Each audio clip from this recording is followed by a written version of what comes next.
I might have a slight problem. I was bitten a few weeks ago by the Civ bug after seeing the announcement for Civilization 6. And I'm excited for Civ 6. I only have the base game for Civilization 5. I was actually gifted that a long time ago. It's quite an old game, so we're kind of like really waiting for the next iteration, the next game. But they've been working on it. There's 2 expansions, big expansions, I believe, and a ton of DLC adding small content here, there, scenarios, and more civilization that you could use, and so many things.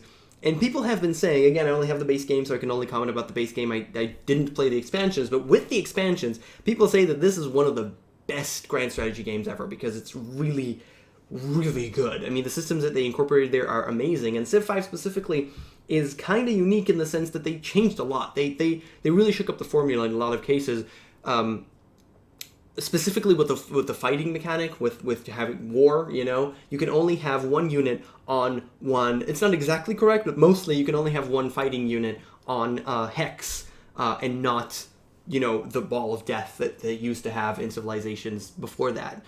And I love this game. I really, really enjoyed playing it, and I'm saying that as only having like less than 50 hours on it, which is really hard to do because you could totally sink your teeth into it and just play it forever and ever and ever, which is a problem. I've got other games to play. I mean, I only have almost 3,000 hours on Dota, so I've got other stuff to do than play Civ. But really, it's a really good game, and it's such a unique experience, and I've had time to think about this now.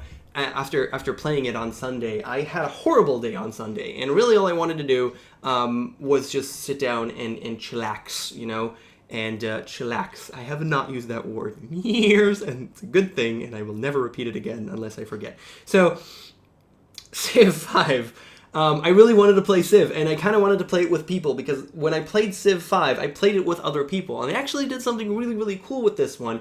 You actually play simultaneously with other people, as long as there's no need for sequential play. There's no need for you have a turn, and then the other person having a turn, and that pretty much means as long as you don't fight each other, as long as there's no war, you actually play simultaneously, which makes the experience of multiplayer way better. And I actually got to play it with people, and we decided to only have human players, no AI players, have rampaging barbarians, so that it'll be interesting. You need to defend yourself still. You can't just ignore combat completely. But we're not going to have fights, so we could actually play the game and maybe try and finish it in a normal session of 6 hours? Yeah, it takes a long amount of time to play Civ. So that was a lot of fun, and now I wanted to play it again.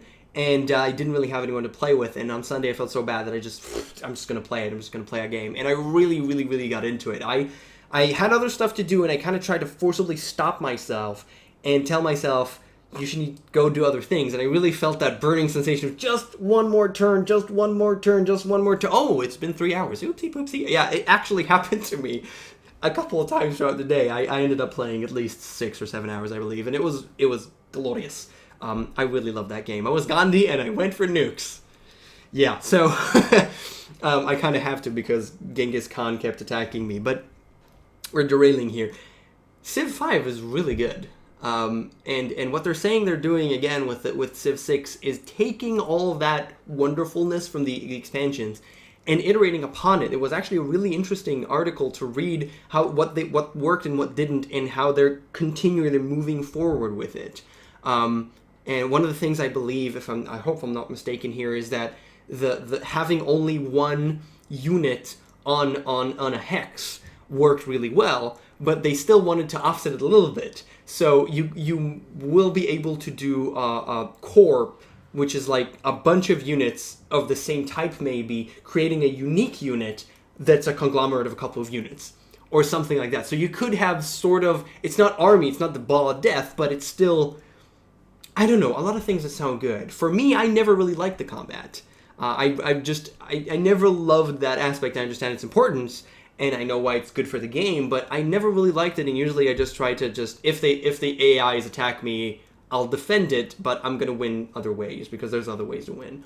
And I think it's a really cool game. It's really unique how it's kind of like a board game in a way, because there's no single-player campaign, and multiplayer exists, but it's not really, like, most people probably don't play multiplayer, probably play just they run a game, and there's so many different options for you to run a game. There's tons of replayability in that sense, but still, you just kind of run a game, sort of like a board game, and it's turn-based as well, so it's sort of like a board game, and that's why there's so many board games that are Civ games. It's kind of like a genre, Civilization board games. There's Civilization the board game, and there's also other games. One that I could mention, the only one that I could mention, but I know that others exist, is Nations, which is sort of like playing Civilization with one city. And I played it one time, a long time ago. I can barely remember it, but I remembered I enjoyed it. It was a pretty good game, and that I would like to play again. And I do not say that on every board game. There are board games that I dislike. So, Civ is really good. It's really, really nice. I wish I had other people to play with and waste 20 hours, but no, I should really play other things, like Dota, because I only have like 50 hours on Civ and bajillion hours on Dota, so yeah, it's fine. It's fine. But yeah, I'm excited towards Civ 6. I'm really, really excited towards Civ 6. I think it's really cool. I was always huge on strategy, but never on grand strategy. I played every strategy game that I could think of, like from the Dunes to the Red Alerts to the StarCrafts and Warcrafts. I played everything, and I loved it. And now there aren't any games to play, really, except for StarCraft 2, sort of, but not really. And I played that enough, so I'm kind of done with that. But the big ones just don't exist anymore. But grand strategy does exist. It's a niche market, but it definitely exists, and a lot of people enjoy it. And there's a lot of big franchises that I've never gotten into, and it's becoming way easier to get into because game design is getting much better, and tutorials are getting much better, and they know how to teach you. They have the tools to teach you quite well, so getting into those is not that difficult, but still, they're so time-consuming, so I'm kind of timid about getting into them. I mean, again, I only have like 3,000 hours on Dota. I don't have time to play 50 hours of another strategy game. Grand strategy game? So, yeah. 3,000 hours on Dota? I don't know, a lot. But anyways, so I never got into any of them, except for Civ 3. I played a bunch of Civ 3 and probably a lot of Civ 3, and a bunch of Civ 5, and now Civ 6. I am very excited for that game. We'll see how it pans out once it comes out. And yeah, thanks a lot for watching. I'll see you guys next time. Bye.